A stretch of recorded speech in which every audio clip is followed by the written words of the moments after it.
Hi, welcome to One Word a Day. I'm Sophie, your pilot into the universe of Chinese. So today we're going to jump out of our continued Markov chain of language expressions from one day to another to the spot on, hot in the news character that we're seeing very often, or the word that we're seeing very often in the news nowadays from China, the news about Shanghai lockdown.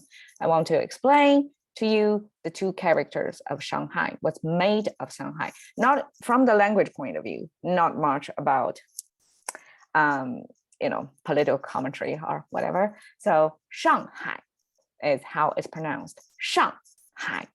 Okay, so even if in English speaking world, it's Shanghai, right? Shanghai. People try to give a little bit of sense of tonal change or Shanghai, Shanghai, or Shanghai, right? But it's Shanghai, okay?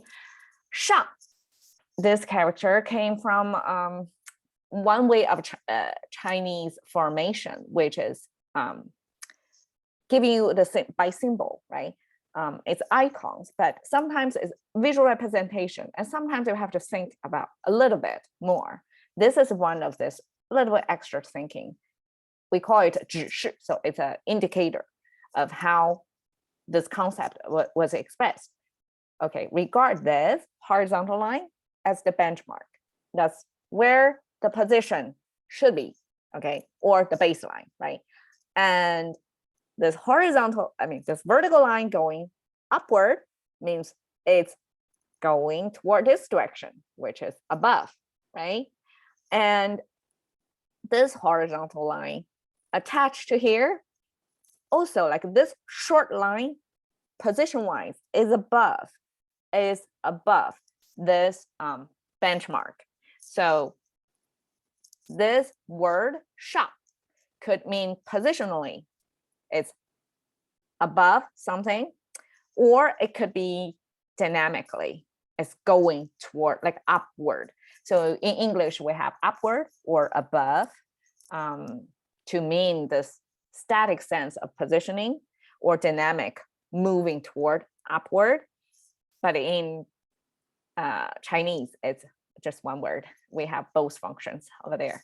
So shang is above, okay? Si is hai.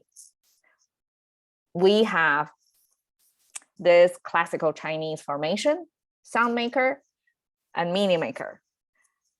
Sound maker, this hai on the right side, it's pretty complicated looking, right?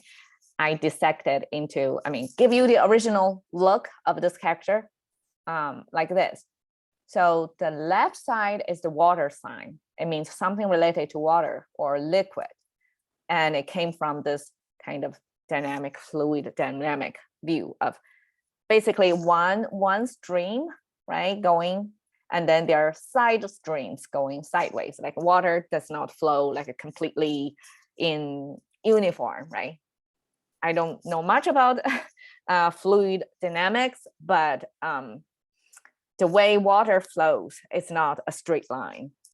Like, I don't even know what electricity, like how the current flows.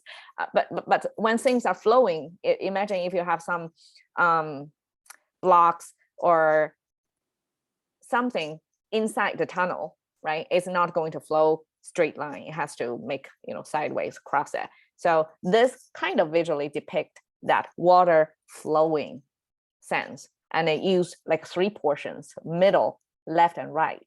And originally it's even more complicated. It's like 5 pieces coming together. That over time, it's just simply too much time consuming to reproduce that. So it got simplified into just 3 dots. And have to pay attention here. It's dot, up, downward, downward, dot, and then upward dot. So that's okay, looking like that. So that's the water symbol. So even if this character you don't know, but if you see this sign, you kind of know it's a liquid, it's water related. The right side is the sound maker, but oftentimes, even if Chinese are using a sound maker, it's not just randomly choose a sound there. it actually has its meaning carried a lot of times, carried with it. So this character, okay, come from human figure looks like this. But if you see a curve here, that means it's a female figure. That's the Chinese way to depicting female body. So probably this is a hip, or I don't know, this is a curve. So that's a female body. And then if you see here, pointing to that, the two dots here, that's the female. Okay, just like the eye symbol, sometimes, I mean, our eyes are positioned left and right, right? But in Chinese, when we represent it in character, it's stacked up. So it becomes the two dots vertically stacked up instead of horizontally parallel to each other. So same situation, like over here, you see original character was capturing this left and right. My interpretations is human, it's mother. I mean, this word now means mother, is breastfeeding. So that's the indicator, breast, elongated nipples maybe, but sorry if it's offending to anybody, but that's a human, female, mother, breastfeeding image representation. That means mother. And eventually, because left and right probably is harder to write or not spatially economic enough, so it becomes stacking up, like just like the eye, like we got this stacking up, the two dots become that. And this top portion, this kind of curve thing with a